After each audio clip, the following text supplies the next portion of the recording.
शं वरुणः शन्नो भवत्वर्यमा शन्न इन्द्रो बृहस्पतिः शन्नो विष्णुरुक्रमः ॐ शान्ति शान्ति शान्तिः।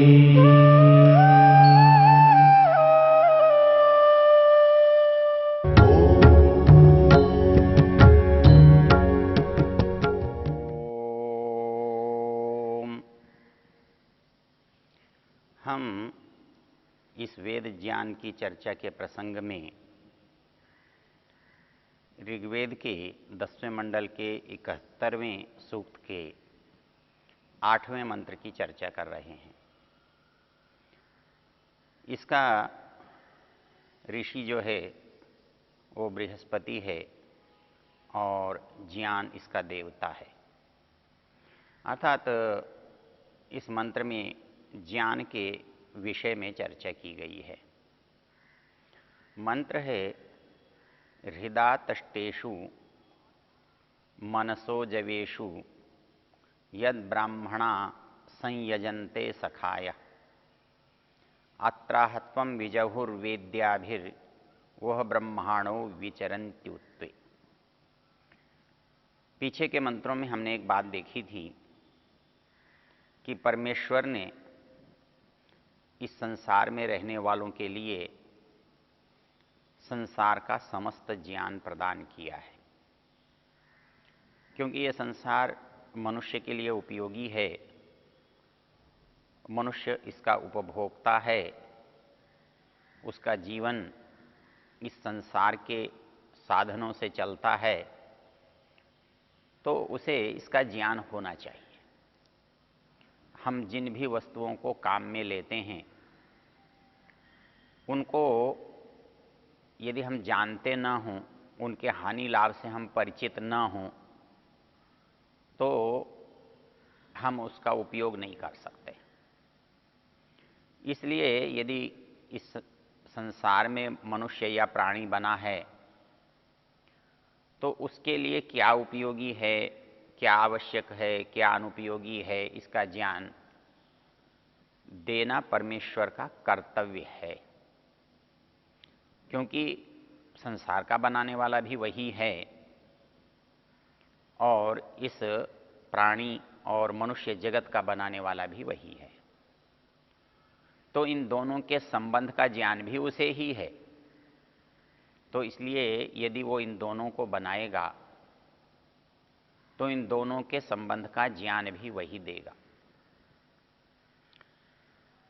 इसमें अंतर कहाँ आता है कि संसार में बहुत मनुष्य हैं, बहुत प्राणी हैं और संसार भी बहुत बड़ा है और इसमें बहुत वस्तुएं हैं। संसार बड़ा है लेकिन उनकी अपेक्षा से मनुष्य या प्राणी छोटा है। तो संसार की सारी आवश्यकताएं, संसार की सारी वस्तुएं एक व्यक्ति से संबंध नहीं रखती, क्योंकि वो समस्त नहीं है। इसलिए समस्त का ज्ञान भी उसके लिए अनिवार्य नहीं है। वो उसको जितना आवश्यक है, जितनी की उसके लिए उपयोगिता है, उतना ज्ञान उसके चाहिए। तो इस सिद्धांत के कारण, इस व्यवस्था के कारण संसार में जितना भी ज्ञान है वो किसी भी एक व्यक्ति के पास न है, न संभव है। तो जब समस्त ज्ञान एक व्यक्ति के पास संभव नहीं है तो किसके पास कितना हो, तो ये उसकी आवश्यकता पर निर्भर करता है और उसकी आवश्यकताएं अलग अलग होती हैं और उसके साथ घटती और बढ़ती भी रहती हैं। तो इसलिए उसका ज्ञान भी घटता और बढ़ता रहता है। इतना ही नहीं, उसको ज्ञान प्राप्त करने के जो उपाय और साधन हैं वो भी इसी के अनुसार घटते बढ़ते रहते हैं। एक व्यक्ति जिन परिस्थितियों में रहता है उन परिस्थितियों से वो बहुत भली प्रकार अवगत होता है, और जो उस परिस्थितियों से परिचित नहीं है, नई परिस्थितियों से यदि वहाँ आता है तो वो उन परिस्थितियों से अपरिचित होने के कारण उसका जो व्यवहार है वो ज्ञानवान की तरह नहीं होता है। यदि हम उसको सिखाते हैं तो जो उस परिस्थिति में रहने वाला है, उस परिस्थिति से आया हुआ व्यक्ति है, जितनी अच्छी तरह से वो समझ सकता है, सीख सकता है, उतना दूसरा नहीं सीखता। तो हमारे ये जो पुराने संस्कार, पुराना ज्ञान, पुराना संग्रह हमारे मन, बुद्धि, चित्त, अहंकार में रहता है, उसके कारण से हमारी ज्ञान प्राप्ति की जो योग्यता है वो भी सबकी अलग अलग होती है। हमारे सामने परिस्थिति दो बनी।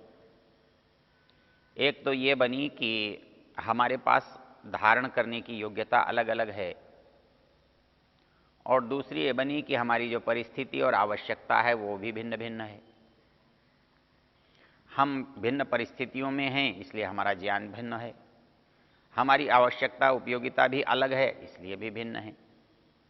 तो इस कारण से संसार के प्रत्येक व्यक्ति का, प्रत्येक प्राणी का दूसरे प्राणी से जो ज्ञान है वो बिल्कुल कम अधिक अलग अलग कई तरह का होता है।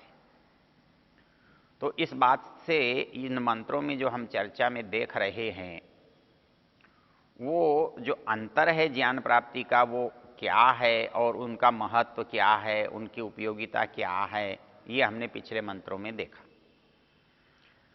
पिछले मंत्रों में देखा कि ज्ञान यदि समान भी दिया जाए तो भी ग्रहणकर्ता के संस्कार के कारण, शक्ति के कारण, परिस्थिति के कारण वो उतना नहीं ग्रहण कर पाता जितना दूसरे कर लेते हैं।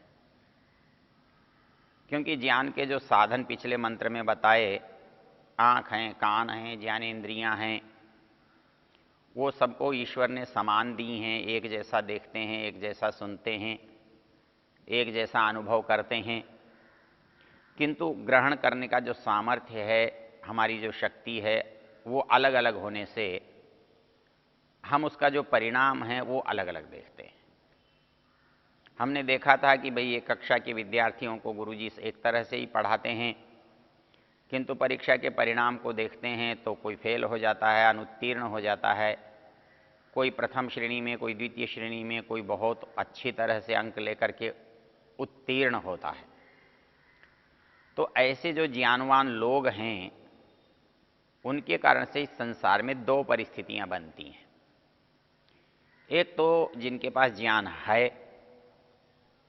या जिनके पास पर्याप्त ज्ञान नहीं है या ज्ञान बिल्कुल कम है, नहीं है। तो ऐसे जो दो तरह के लोग इस संसार में हैं, समाज में हैं, उन दो तरह के लोगों की जो परिस्थिति है, वो उनका आपस का संबंध है, वो इस मंत्र में चित्रित किया गया है। यहां बताया गया है हृदा तष्टेषु मनसो जवेषु। कहता है कि हमारे जो योग्यताएं हैं, क्षमताएं हैं, उनको हमने भली प्रकार से संस्कृत किया है।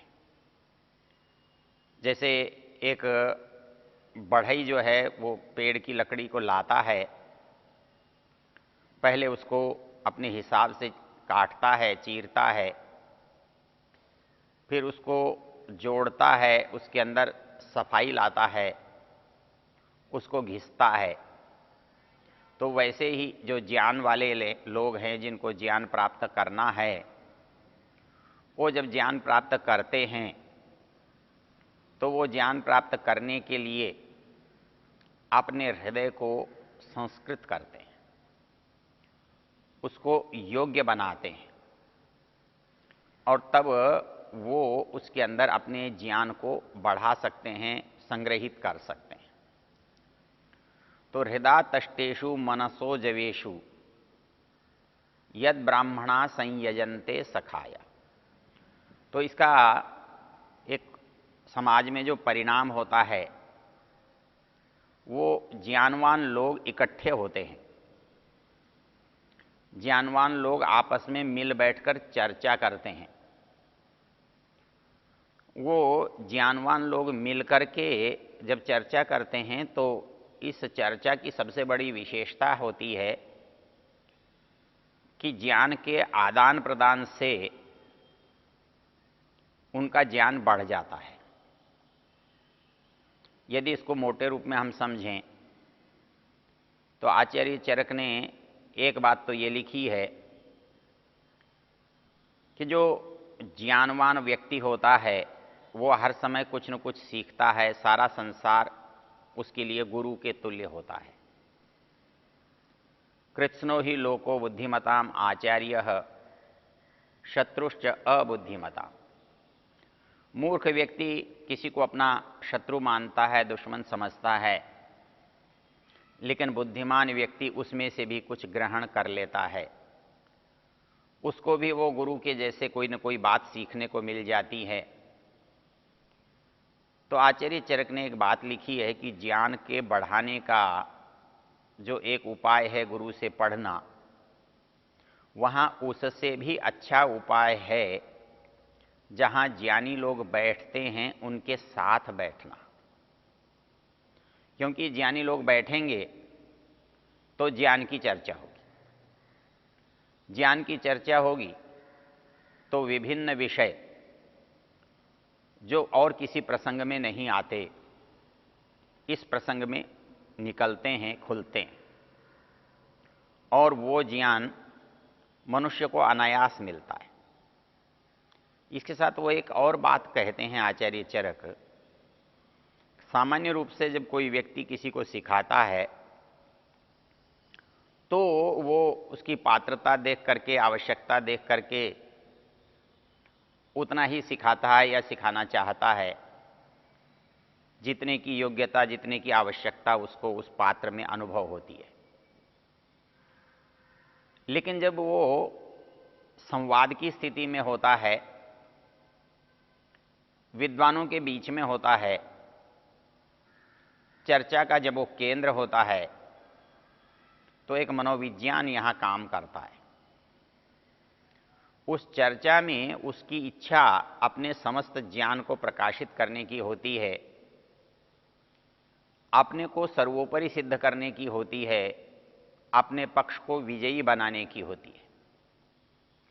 तो इसलिए ऐसी स्थिति में जहाँ संवाद होता है, जहाँ विद्वान लोग परिचर्चा करते हैं, किसी विषय पर विचार विमर्श करते हैं, ऐसी सभाओं को तद्विद्य संभाषा परिषद कहा गया है। अर्थात उस विषय विशेष के जानकार किसी समस्या पर विचार करते हों, किसी वस्तु के बारे में जानने का यत्न करते हों, तो ऐसी जो विद्वानों की सभा है उसे संभाषा परिषद कहते हैं। और जिस विषय के सब जानकार होते हैं इसलिए तद्विद्य होती है। अर्थात जिस विषय के जानने वाले ही सारे लोग बैठे हैं, ऐसे लोगों की जो परिषद है वो तद्विद्य संभाषा परिषद है। तो ऐसे परिषद में जब कोई चर्चा होती है तो विद्वान लोग अपना जो पूरा ज्ञान है, पूरा सामर्थ्य है,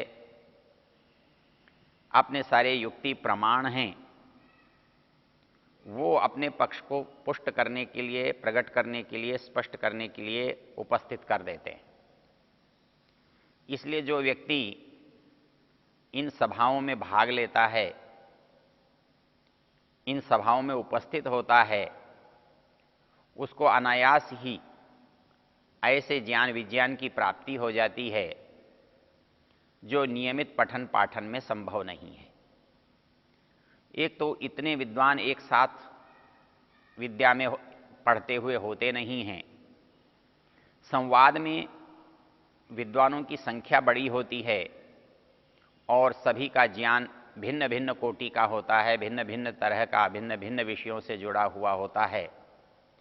तो ऐसी स्थिति में जो हमें निर्णय मिलता है वो बड़ा सार्थक होता है और उन सब के जो ज्ञान है, सबकी जो योग्यता है, उसका अनायास और सहज लाभ श्रोता को, भाग लेने वाले को प्राप्त होता है। तो इसलिए आचार्य चरक ने कहा है कि यदि आपको ज्ञान प्राप्त करना है, आप जिज्ञासु हैं, ठीक है आप गुरु से पढ़ें, ठीक है आप शास्त्र का अवलोकन करें, आप मनन चिंतन करें, चर्चा करें, किंतु यदि आपको कोई अवसर मिले विद्वानों के साथ बैठने का, विद्वानों के बीच में बैठने का, विद्वानों की चर्चा सुनने का, तो चरक आचार्य कहते हैं कि वो हमारे ज्ञान को बढ़ाने का सर्वोत्तम उपाय है। हमारे ज्ञान के बढ़ने की जो गति है वो इस परिषद में सबसे अधिक होती है। अनेक तरह के ज्ञान के लोग वहाँ एकत्रित होते हैं और अपने अपने ज्ञान विज्ञान को वो प्रदर्शित करते हैं, प्रकाशित करते हैं। तो ऐसी स्थिति में हमको इतने सारे जो लोग हैं उनका ज्ञान सहज ही प्राप्त हो जाता है। उसी बात को इस मंत्र में कहा है, संयजन्ते सखाया, अर्थात वो यज्ञ करते हैं। संयजन्ते, साथ बैठकर चर्चा करते हैं, वो चर्चा करके उसको स्पष्ट करते हैं। किसी ज्ञान की जो स्पष्टता है, जितना हम पढ़ते हैं उस पढ़ने से भी अधिक मनन चिंतन करते हैं, और उस मनन चिंतन से भी अधिक जब हम उसका प्रवचन करते हैं, जब वो दूसरे को बताते हैं, दूसरे को समझाते हैं, तब वास्तव में हमारा ज्ञान हमारे अंदर स्पष्ट होता है। तो ये जो क्रिया है वो हमारा यज्ञ है। तो विद्वान लोग, विद्वान साथी लोग, विद्वान पढ़ने वाले लोग तो संयजन्ते सखाया, ऐसे सखा, ऐसे मित्र, ऐसे ज्ञानी बैठ करके जब यज्ञ करते हैं, ज्ञान यज्ञ करते हैं, तो उस ज्ञान यज्ञ में उनकी जो दक्षता है वो बढ़ जाती है। वो हृदय तष्टेषु, वो उनके यहाँ तक्षण क्रिया काम करती है, ज्ञान को पैना बनाती है, अच्छा बनाती है, चमकीला बनाती है, प्रकाशमान बनाती है। तो मंत्र की पहली जो पंक्ति है वो ये कहती है, हृदय तष्टेषु मनसो जवेषु, अर्थात जिनके मानसिक योग्यताओं को परिष्कृत कर दिया गया है, संस्कृत कर दिया गया है, ऐसे जो विद्वान लोग हैं, ऐसे जो साथी लोग हैं, जब वो चर्चा में बैठते हैं तो उसके लिए यहाँ जो शब्द कहा गया है, संयजन्ते सखाया, हृदय तष्टेषु मनसो जवेषु यद ब्राह्मणा, जो ज्ञान के प्राप्त करने वाले हैं, जो ज्ञान की इच्छा करने वाले हैं, ऐसे ब्राह्मणा, सखायः, जो ज्ञान को ही मुख्य मान करके ज्ञान की ही अभिलाषा रखते हुए वितंडा करने के लिए, वाद करने के लिए, अनावश्यक बकवास करने के लिए नहीं बैठे हैं, किंतु किसी विषय का विशेष रूप से विवेचन करने के लिए, किसी शंकाओं का समाधान करने के लिए जब वो इकट्ठे बैठते हैं, मित्र भाव से बैठते हैं, तब उनका संयजन्ते सखाया, ऐसे जो सखा लोग हैं, जब वो यज्ञ कर रहे होते हैं तो उस यज्ञ में विद्वानों की ही भागीदारी होती है। वो विद्वान ही उस यज्ञ को संपन्न कर सकते हैं। इसलिए विद्वानों को एकत्रित होकर ज्ञान चर्चा करने की बात इस पहली पंक्ति में कही है।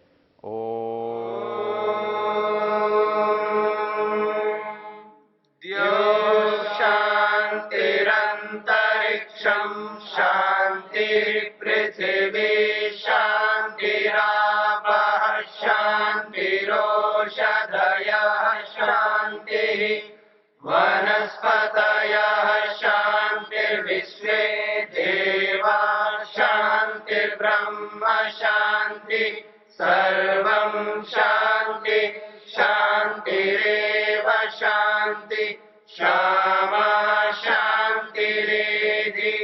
ओम शांति शांति शांति।